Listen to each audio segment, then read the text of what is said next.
Now, Mercy Atis is a singer-songwriter and author of 2 Amazon-published books, Will You Love Me After I Die and Tips and Tricks on How to Survive on an American Student Visa.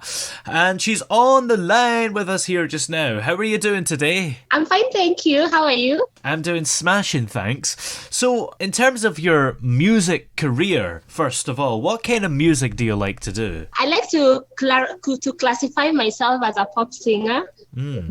I'm mostly influenced by the Kina Rihanna, Kina Adele. I'm talking Swahili. Swahili Kina means like Adele, like Rihanna, like Pink. I love those American artists. Yeah. What is it about the American artists that you like so much? Is their nationality just a coincidence? No. Actually, I find the American artists. I find their songs and the words and the lyrics and the vibe. I find it to be so much uplifting, and I find their words to be healing. You know, like for example, when they sing "You're Not Gonna Break My Soul," you know, like Beyonce's latest song, "You Won't Break My Soul." So I like their words. I like the vibe. Yeah. Now, of course, you've actually written 2 books, haven't you? They're called Will You Love Me After I Die and Tips and Tricks on How to Survive on an American Student Visa. So let's go with that first one first of all. You Will Love Me After I Die. Is that fiction or non-fiction? It's actually non-fiction. Yeah, it's my autobiography. It talks about my life growing up in Kenya, from a small village and moving from a village to a high school in a semi-city, and then from high school to America to go study and, facing so many challenges and returning back to Kenya again. What made you want to write an autobiography? Of course, I felt like my life story could be an inspiration to somebody else. Yeah, so I felt like if I share my story, it will inspire somebody not to give up in life, because I went through a lot, but my resilience is what's most admirable to me, in my opinion. And that's what I want people to remember with me, with that. I've been resilient and I've not given up no matter what. Yeah.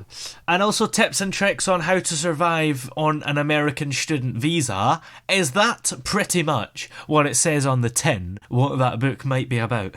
Yeah, of course. It's tips and tricks on how to survive on America. You know, when you're overseas, when you're like in Africa, you want to go study in America, you don't have the whole picture.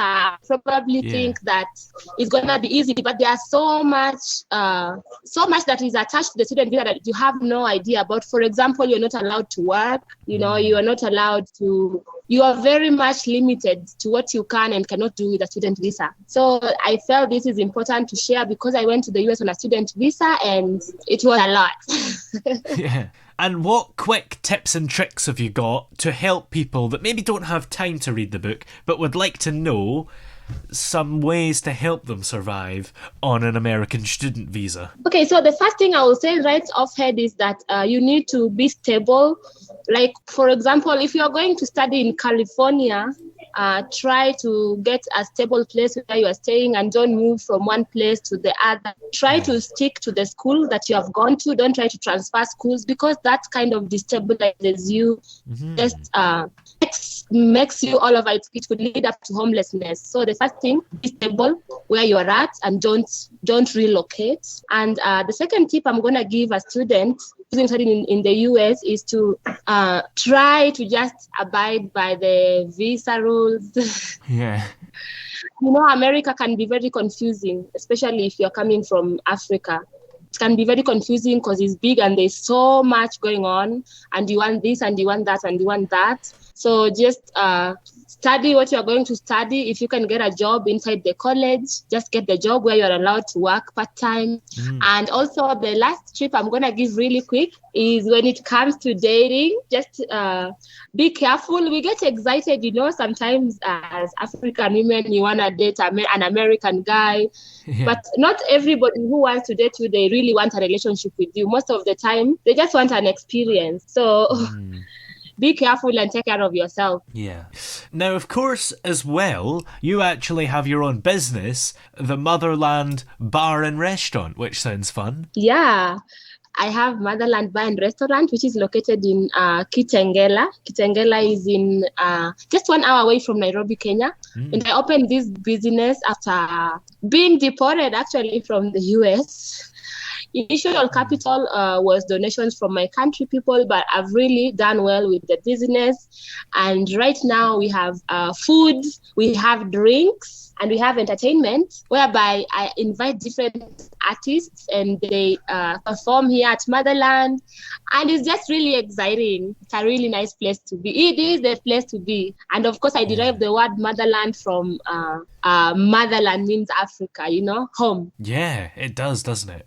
Well, that sounds exciting. If I'm ever near Nairobi, then I'll come. Definitely. You're very highly welcome to Motherland.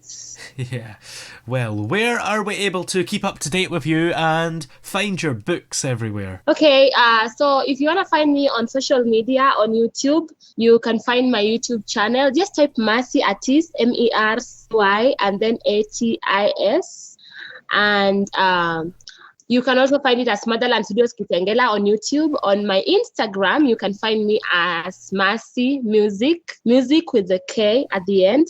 On Facebook, just type Mercy Atis. On Twitter, Mercy Atis, KE. KE just stands for Kenya. Great. Well, many thanks for coming on the show today. It's been great to have you on. Thank you so much. I really appreciate the interview. Has been so much fun.